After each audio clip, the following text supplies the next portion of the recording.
पैगंबर फरमाते हैं कि अफजलुल जिहाद, सबसे बड़ा जिहाद है कलिमतुल हक इंदल जाहिर। जालिम और जाबिर के सामने कलिमा हक बुलंद करना सबसे बड़ा जिहाद। बहुत बड़ी हदीस है पैगंबर,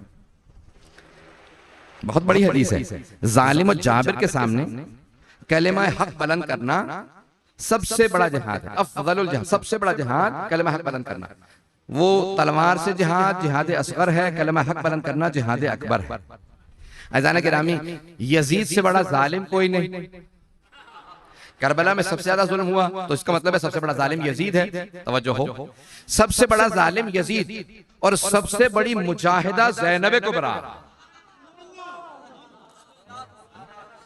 सबसे बड़ी मुजाहिदा नवासी रसूल हैं जनाब ज़ैनब कुबरा। कैसे कि यजीद का दरबार है, शाम है, और जनाब सैयद सज्जाद खुतबा देना चाहते हैं। जब खुतबा देना चाहते थे तो यजीद ने कुछ लोगों से कहा आगे बढ़ो, इस कैदी की जंजीरों में हाथ डाल के बिठा दो और कह दो कि कैदियों को बादशाहों के सामने या हुक्मरानों के सामने बोलने का हक नहीं है। एक मर्तबा जनाब सैयद सज्जाद की जंजीरों में हाथ डाला और कहा कि आप कैदी हैं, आपको बोलने की इजाजत नहीं। नवासा रसूल के बेटे हैं जनाब सैयद सज्जाद, खामोश हो गए। लेकिन अब जनाब ज़ैनब कुबरा खड़ी हो गई। मैं मसाइब पे नहीं आया हूं, दो जुमले फजाइल के सुन लीजिएगा। जनाब ज़ैनब कुबरा ने क़याम किया। ये जनाब ज़ैनब ने क्यों क़याम किया? बीबी उस शराबी के, उस जालिम के दरबार में क्यों खुतबा दे रही हैं? पर्दादार बीबी हैं, आगोश रिसालत की पली हैं, आगोश इस्मत की पली हैं, आगोश इमामत की पली हैं। लेकिन जनाब ज़ैनब जानती हैं जब इमाम वक्त पे पाबंदी लग जाए तो उस वक्त खातून का बोलना भी जिहाद है। पता नहीं मैं पहुंचा पा रहा हूं या नहीं पहुंचा पा रहा। मैंने आपके सामने जो मजमून लिया, मैंने पूरी कोशिश की, मेहनत की है कि मैं मफहूम पेश कर पाऊं। जनाब ज़ैनब कुबरा जानती इमाम वक्त पे पाबंदी है। बोलना इमाम सज्जाद चाहते थे, इमाम सज्जाद खुतबा देना चाहते थे, लेकिन क्योंकि जालिम ने रोका, अब जनाब ज़ैनब समझ गई कि यहाँ पे वक्त है जो मुदाफ़िया इमामत हो, जो मुहाफ़िज़े विलायत हो, उस बीबी पे वाजिब और लाजिम है कि इमामत के दिफा में खुतबा दे। अब बीबी एक मर्तबा खड़ी हो गई और जब खुतबा देना चाहती थी, यजीद ने जल्लाद से कहा आगे बढ़ो और एक मर्तबा ताजियाना मारो, इस खातून को बिठा दो। ये जो बूढ़ी खातून खड़ी हो गई हैं, एक मर्तबा जनाब ज़ैनब ने कहा कौन रोकेगा मुझे खुतबा देने से? बीबी जहां पे खड़ी थी वहां पे बहुत से लोग कुर्सी नशीन थे, बीबी जमीन पे बैठी थी। सब बीबियों के साथ हाथों में रस्सियां हैं, पसे गर्दन बंधे थे। यजीद एक मर्तबा बुलंद मकाम पे बैठा था, जो दरबार है। जब आप जाएंगे इंशाल्लाह ज़ियारत पे शाम में आप देखेंगे, वो मस्जिद बनु उमैया कहलाती है, जो दरबार यजीद है, वो बहुत बुलंदी पे बैठा था। एक मर्तबा अली की बेटी खड़ी हुई और कहा कि मैं खुतबा दूंगी। यजीद ने कहा रोक दो, इन्हें इजाजत नहीं खुतबा देने की। बीबी ने एक मर्तबा सर उठा के कहा कौन रोकेगा मुझे खुतबा देने से? तू। एक मर्तबा जनाबे ज़ैनब कुबरा सलाम अलैहा ने यजीद को देखने के बाद कहा कौन रोकेगा मुझे खुतबा देने से? तू यब्नत तुलका। पता नहीं है नहीं भाई, बहुत से बुजुर्ग पहुंच गए, मुझे सब तक मफहूम को पहुंचाना। तुलका जिसे आजाद कर दिया जाए, जब कोई जंगी कैदी बन जाता है और उसे मारने के बजाय आजाद कर दिया जाए, उसे कहा जाता है तुलका। बीबी ने कहा तू तुलका का बेटा है, मेरे नाना रसूल खुदा ने फतेह मक्का पे तेरे दादा तेरी दादी को आजाद किया था, तू मुझे रोकेगा? एक मर्तबा जनाब ज़ैनब को यब्नत तुलका है, तुलका के बेटे, तेरे दादा तेरी दादी को मेरे नाना रसूल खुदा ने आजाद किया था, आज तू इतनी गुस्ताखी करेगा, हमें रोकेगा? तू अगर रोकना चाहता रोक के दिखा, मैं अली की बेटी हूं, खुतबा दूंगी। बीबी ने खुतबा शुरू किया, यजीद ने कहा नहीं रोक दो। एक मर्तबा जल्लाद आगे बढ़ा, कुछ लोगों ने हाथ में ताजियाने ले रखे थे, वो जो 700 कुर्सी नशीन थे सब मुसलमान नहीं थे, उनमें यहूदी भी थे, ईसाई भी थे, मुख्तलिफ ममालिक के सुफरा थे, सब खड़े हो गए। कहा यजीद ये बूढ़ी खातून है, सर के बाल सफेद है, हाथ बंधे हुए हैं, है भी खातून, सिन्फ़े नाजुक है, ये तेरा क्या बिगाड़ लेगी अगर खुतबा दे देंगी? ये क्या कर लेंगी अगर खुतबा दे दें? खुतबा देने दे। यजीद ने कहा तुम नहीं जानते ये जिसकी बेटी है, ये अली की बेटी है, एक खुतबे से मजमे को मुनकलिब कर देगी, इनकलाब बर्पा हो जाएगा, मैं खुतबा नहीं देने दूंगा। एक मर्तबा बगावत होने लगी, यजीद ने कहा चुप होके बैठ जाओ, खुतबा देने दो। एक मर्तबा जनाब ज़ैनब खड़ी हुई, बीबी का खुतबा तो लानी है, मैं बस 2 जुमले पेश करूंगा बीबी के जुमले के।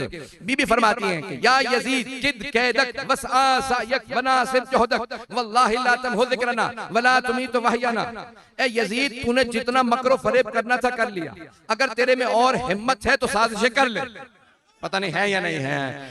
क्या तूने जितना मकरो फरेब करना था कर लिया, अगर तेरे में और ताकत है और साजिश कर ले। खुदा की कसम, कौन कह रही है? जनाब ज़ैनब को, वल्लाही खुदा, अब कसम खा के कह रही हैं, नबी की नवासी है, अली की बेटी, ज़हरा की बेटी हैं, कहती है वल्लाही ला तमहु ज़िक्रना, खुदा की कसम हम अहले बैत का जिक्र मिटने वाला नहीं है। भाई आज आप सुन रहे हैं इसलिए आपको अंदाजा नहीं हो रहा बीबी क्या फरमा रही हैं। 1400 साल जरा पीछे जाके सुने उस खुतबे को, 1400 साल पीछे जाके सुने, जहां सब के सब बेगाने हैं, कोई बीबी का मानने वाला नहीं था वहां पे। भाई बीबी के साथ जो थे वो कैदी थे, बीबी के भाई मारे गए, वो सब कह रहे थे ये क्या कह रही हैं, रसूल की नवासी होके अल्लाह की कसम खा के इतनी बड़ी बात कह रही हैं। अरे इनका जिक्र मिटेगा नहीं, अरे ये मिट तो गए, सारे भाई करबला में मारे गए, इनके बेटे मारे गए, भतीजे मारे गए, भांजे मारे गए, सारा खानदान यजीद ने मार दिया, ये खुद कैदी है, मिट तो गए। बीबी ने कहा नहीं, खुदा की कसम हम अहले बैत का जिक्र मिटने वाला नहीं है। वला तुमी तो वहयना, मेरे नाना रसूल खुदा पे जो वही नाजिल हुई तो कुरान खत्म होने वाला नहीं है। बीबी क्या कह रही है जरा मैं आज आपको अपने अल्फाज में पेश करता हूँ। बीबी कह रही है खुदा की कसम हम अहले बैत का जिक्र मिटने वाला नहीं है। यजीद हम अहले बैत का जिक्र मिटने वाला नहीं। वो सब मुताज्जिब दम बखुद चाहिए क्या कह रही है, सब कुछ तो खत्म हो गया इनका। बीबी ने कहा नहीं तुम नहीं समझ सकते, मैं आगे की बात बता रही हूँ, यही शाम होगा, यही दमिश्क होगा, ना यजीद की हुकूमत होगी, ना इसका तख्त होगा, ना इसका ताज होगा, ना इसका सिक्का होगा। इसी शहर में हर जगह लिखा होगा सैयदा ज़ैनब के शहर में खुशामदीद, मेरा हरम होगा, यजीद की कब्र का पता नहीं होगा। इसी शहर के अंदर जब आप शाम में जाएंगे तो आपको जनाबे ज़ैनब का हरम नजर आएगा, रोजे का गुंबद बुलंद नजर आएगा, यजीद की कब्र का निशान नजर नहीं आएगा। बीबी कह रही थी ओ यजीद हम अहले बैत का जिक्र मिटने वाला नहीं है। अब मैं देख रहा हूं सब आंखों में आंसू हैं, चंद जुमले में पेश करूंगा जनाबे ज़ैनब क्या फरमा रही हैं। उस जमाने के लोग समझ सकते थे, लोग परेशान थे, हमें कुछ समझ में नहीं आ रहा ये बीबी क्या कह रही हैं, कि खुदा की कसम खा के कह रही हैं। अरे ना रसूल की नवासियों की इतनी बड़ी कसम खा ली। अब वो लोग समझ ही नहीं रहे थे बीबी क्या कह रही है। जब एक मर्तबा पाबंदी लगी ना, कहा कि नहीं कोई नहीं बोल सकता, बीबी ने खुतबा दे दिया। अब जब सब मुनकलिब हो गए, सारा दरबार रोने लगा, यजीदी थे ना फिर भी रो रहे थे। कहा यजीद ये बीबी कहती है मैं रसूल की नवासी हूं, तूने तो हमें बताया था ये बागी है, कि तेरे खिलाफ बगावत हो गई। अब जब सारा दरबार मुनकलिब हो गया, बीबी ने इनकलाब बर्पा कर दिया, सब रोने लगे। तो अब एक मर्तबा एक यहूदी खड़ा हुआ, उसने कहा ए यजीद हम यहूदी हैं, लेकिन अगर जनाबे मूसा का कोई नस्ल में होता तो हम उसके साथ वो ना करते जो तूने इनके साथ किया है। तू अपने ही रसूल की नवासी को कैदी बना के बाजार में ले आया। एक ईसाई खड़ा हुआ, उसने कहा कि ए यजीद अगर हजरत ईसा की सवारी भी हमारे पास होती तो हम उसे भी मुकद्दस समझते, ये तो तुम्हारे नबी का नवासा था जिसका तूने गला काट दिया। बस भाई अब आंखों में आंसू है, मैं वापस नहीं जा सकता फजाइल की तरफ। लेकिन जब सारा मजमा मुनकलिब हो गया ना, बगावत होने लगी, तो यजीद ने कहा इस यहूदी और ईसाई को जिन्होंने मेरे खिलाफ अभी बात की है ना बाहर ले जाके मार दो, कत्ल कर दो। तो अब सारा मजमा कह रहा था यजीद जरा बोलने तो ये खातून क्या कह रही हैं। उस वक्त सारे जब मजमे ने एतराफ कर लिया कि ये बीबी बाअज़मत है, ये बहुत बाअज़मत बीबी, जब सबने मान लिया ना तो उस वक्त जनाबे ज़ैनब ने दो जुमले कहे। एक जनाबे सैयद शुहदा के सर को देख के जुमला कहा। सर जानते हैं कह रखा था, एक तश्त में रखा था, यजीद के हाथ में छड़ी थी, वो बार बार लबों पे मारता था। तो एक मर्तबा बीबी ने कहा भैया गवाह रहना, मैंने आपके कातिल के दरबार में उसी के मुंह से इकबाल जुर्म करवाया है। उसने इकबाल जुर्म किया। क्या किया यजीद ने, जब देखा ना कि सारा मजमा मुनकलिब हो गया, उसने कहा मैंने नहीं मारा हुसैन को, उबैदुल्लाह इब्न ज़ियाद ने मार दिया था, उमर साद ने मारा था। कहा भैया अब तक कह रहा था बागी है, अब ये कह रहा है कि नहीं हुसैन शहीद है, इसका मतलब है इसने माना है कि मुजरिम है। मुजरिम से उसके दरबार में इकबाल जुर्म करवाना ज़ैनब का काम है।